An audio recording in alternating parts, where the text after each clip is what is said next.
Welcome. Attention, please. Welcome aboard. Welcome to the No Comfort Zone podcast. It's time to get out of your comfort zone and live on purpose. Broadcasting to the world from Rockford, Illinois. This is your wake-up call. Warning. You are the solutions to all your problems.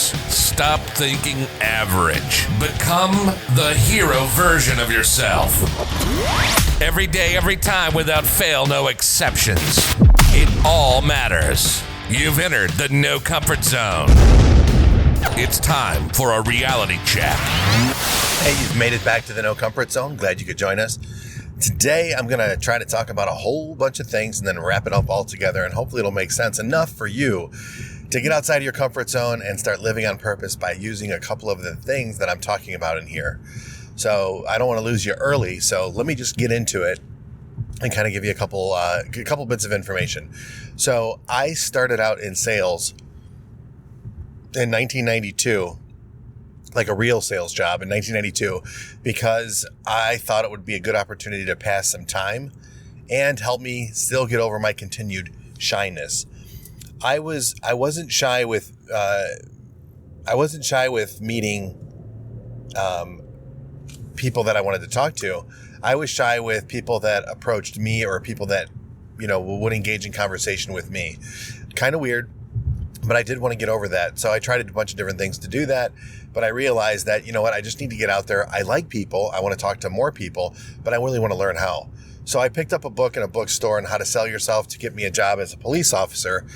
But as it turns out, I had to wait a few months before I actually went to the police academy. So in the initial moments, what I ended up doing was I got involved in sales based on the principles I learned in that book. So that book really did change my life. That, I have to say, it absolutely sent my life in a different trajectory. So once I read that book and gained some information and realized that I excelled past my coworkers based on the information in that book when I applied it, I decided to read more on the subject. And then I decided to read more on the subject. And my first 50 books that I've read, where I took the initiative and actually read the books, were based on salesmanship. And those first 50, I would say, had to all be about salesmanship or communication. So I'm a reader. I like to read. I don't read, I don't read books every single day, but I will in the time of a year, I might grab, 20, 30 books and try to get the principles out of those books to help me in my career path, whether it's sales, management, leadership, speaking, even marketing to the masses. So that's kind of what I wanted to start this off with and let you know that in my early career, I spent more money, an ungodly amount of money, more money than I was making initially on seminars, on meeting mentors, on going places. So time, money, and travel, I spent a lot of money on that. And at the time, I was thinking, okay, if I spend this much money, if I spend $1,500 on a 3-day seminar back in the day, if I do that, my hope is that I could sell 3-4 more units of whatever the product I was selling back then, and that'll pay for itself. And anything thereafter would then be profit. It makes sense, right? So it's an investment. So I kept doing that over and over again until finally I got to a point where I was spending more money on personal development, professional development than I was anything else. I was spending more money on that even than on my clothes, even more than my car at the time. And I'll tell you, it was a great investment back then. And it was interesting because now that I know enough about sales to get me in trouble, and I've taught about salesmanship and sales process and communication, I want to share some things with you. There's regular communication skills. That's the stuff that we use every day. Most of it's understood at about a 6th grade level. Then there's body language, which can be tied into, there's so much, tone and inflection, your body language. What is your body saying to people? There's a wonderful ton of books on the subject, which I suggest that you get that so you can understand people better. So you've got communication and you've got body language. There's even the laws of attraction with the opposite sex on things they do and say, a man versus woman, woman versus man, when it comes to their body language.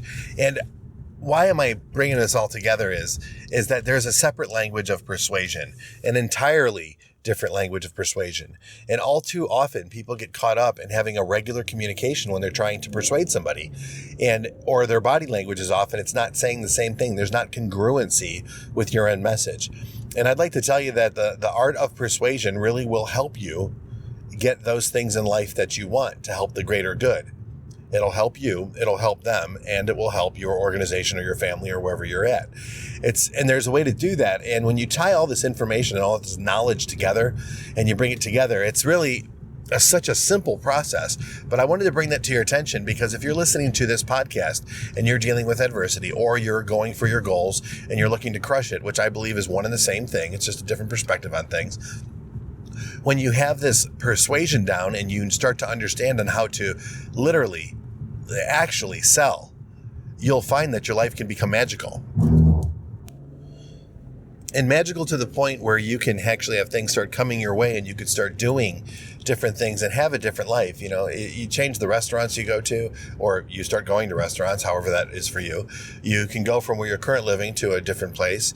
The car you drive, everything really comes down to persuasion, and everybody is a salesperson. All we're doing is we're exchanging value, and we do that through the communication of salesmanship. So what the art and science of it is how you do it, right? What are your ethics? What are your goals? And how can you get what you want? Well, you're going to have to help a lot of people. And sometimes you're going to have to persuade people to do things that are uncomfortable for them, but will help them out in the greater good. So I've read enough books on the subject to come up with this. After all of the seminars, you know, from Tony Robbins, the Grant Cardones, I've probably been to, I would say, I'm going to say this conservatively, 12 different Cardone seminars with me and my team. So I would say that easily from back in 1997 when I first was introduced to him in Hawaii and followed him through his career. And then when he would come through town, I would take my team to go see him, and even worked for him for a short time period when he lived in California. We were promoting his seminars in the Southern California area, me and Carlos.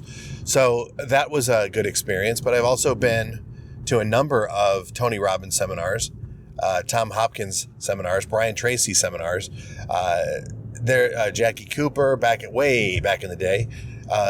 Gosh, there's so many more. But the point is that I've spent my time, money, and energy and going to these seminars to see these people to learn how to communicate better. And what I'm encouraging you to do is today, in today's area, more current, there's people out there that are doing the same thing. Grant's still at it. So if you want to learn how to sell, Grant's a great area to go. But if you have questions, I can help you as well. But the point is, what I'm really trying to convey to you is this: after all of that time, money, and energy spent in that space of sales, to me, it comes down to the person who's asking questions has the control of the conversation. So you can direct the focus on where it is you need the focus to be. Because if your customer's off in left field and you're trying to get them to home plate, you have to make that conversation and focus that customer, that person, that, you know, your partner, your child, whoever that might be. You have to focus that person's energy to where you want them to go. And then you're going to have to ask really high quality questions to get that person to provoke thought, to come up with a response that's going to help you to close the deal. Whether it's to get your son or daughter to go do their chores, whether it's to get your significant other, your spouse, to come along to your way of thinking, or whether it's going to be your employee or your employer to do the things that you need them to do. It really just depends on how you want to put their focus. So a long time ago, I was driving to work in my 1994, man, I sound so old when I say that, Ford Mustang convertible 5.0 LX automatic. I love that car. I was driving from the home I lived in Stafford, Virginia, beautiful home, right on the golf course, an enclosed, nice community. We had our own boats there, own slips. We had our horse stables there. We had a pool. Not that I had all of those things. It was just there in part. If you lived there, you had access to that stuff. Don't get me wrong. A beautiful pool, a nice restaurant, like a clubhouse. It was a great enclosed community, and I loved living there. And I was only 23, 24 years old when I was there. My neighbor was a congresswoman, and that's all from sales. I was doing very well with it. I didn't save any of that money, just so you know. I made a lot of mistakes back then. But when I look back on my career in selling, I realize that the questions are what's really most important. You ask your way through a sale. You don't tell your way through a sale. So what I came up with was this.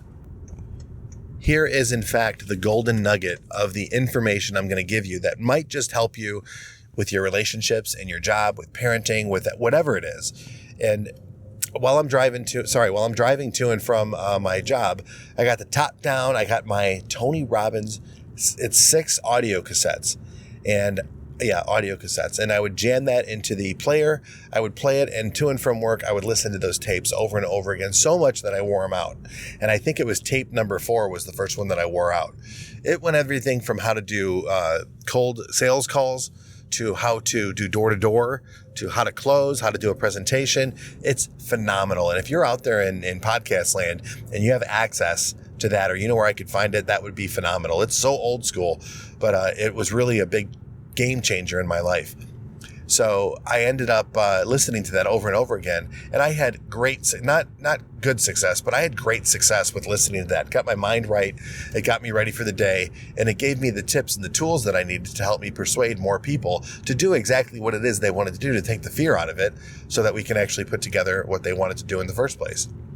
Okay, so now that I'm at this point, I ended up realizing that there's really what it comes down to, and this is from being on stage, this is from teaching in-house to car dealerships. It really comes down to there's 2 things you need to do. You need to ask high-quality questions and follow it up with a high-quality question. And then you need to listen to the answer. And for example, here's how it would go. This was what I learned from Tony Robbins in those audio cassettes, and what I still use today. That one major question is, what's most important to you about blank? What's most important to you about blank? Whatever it might be for you. So what's most important to you about moving forward in the deal? What's most important to you about, here, I'll give you an example with my wife. I asked her the question. I said, you've had 2 failed marriages. So have I. And failed relationships. Now my question is, with where we're at in our life right now, what's most important to you about your next relationship? And she had to tell me. And when she told me, she's like, well, it really came down to, honesty is what it came down to. And then I asked the next question. When you say honesty, what exactly do you mean? You mean them being honest or you being honest? And she thought about it for a minute, and she's like, well, I guess both. I mean, they were dishonest, and I was dishonest too. And I'm like, well, how were you dishonest? And her response is one of the reasons why I married her. Her response was, because I wasn't honest with myself when I knew things were bothering me, to put my boundaries up, to certain things I should stand for. Instead, in one relationship, 17 years of her life, she was in a relationship she didn't want to be in, but she stayed in that relationship because she didn't feel she had anywhere else to go. She didn't stand up for herself. Now, if you knew her today, she stands up for herself like nobody's business. But the fact is, very outspoken woman, but I learned that, she's learned from those past mistakes and realized what she wants in a relationship. And that's honesty. And that's also comes down to character. That comes down to ethics. That comes down to intention. And at the end, I actually, by asking those questions and getting those answers, realized that I did, in fact, marry the right woman, because we've been together this long and nothing has changed. She still has that same ethic. She still stands up for herself. She still is honest. And it's just one of those things. I got it out in the open through persuasion to find out what the answer is. So if you ask high quality questions, you're going to get a really good answer, but then follow it up with, what do you mean by that? Don't assume anymore. Don't assume you know what the other person is saying. Ask for clarification. And if you want to be King Kong, 8 feet tall and bulletproof, do yourself a favor and rephrase it. Clarify. So what you're saying is this, and I just want to make sure that we're on the same page. And when you agree, then you can move forward. However that is. Same thing with a child, same thing with your place of work. It's just amazing when you ask better questions, you get better answers. And your brain, when you ask it a question, it's only designed to do one thing, keep you safe and secure. And if you ask that question, realize, is this a safe answer or is this the best answer? You can control your thoughts. You can control your language. You can persuade people by what you ask. So it's my hope that you got something out of this by asking that question. Hey, you know what? What's most important to you about blank? And when you say that, what exactly do you mean, so I have a better understanding? Don't assume it, right? I'll end with this. solutions are all around us, and sometimes we complicate things. We overcomplicate things. Even you might say that my blueprint is complicated, but it's not. It's so simple. But you got to dig in a little bit if you want to make real change, right? So sometimes those simple solutions are right in front of us, but we miss it because we're complicated people. We have the chaos, the drama, and the distractions. Let's just say that truck scenario where there's a story where a truck doesn't read the sign and it ends up getting wedged under the bridge it's traveling through. And now it's stuck blocking traffic, so they have to call the civil engineers in. They call the municipal people, the people, police are there, everyone's there, and all the construction people are trying to figure out how the hell can we get this truck unlodged from this bridge. And there's a girl in one of the waiting cars and says, well, why don't they just let the air out of the tires? And that very profound solution is what ended up working. They lowered the pressure in the tires and they were able to move the truck out of the way. All those people were focused on one thing. Sometimes you just got to look around and find the solution, because I'll tell you, with your life and where you're at, the solution's right in front of you.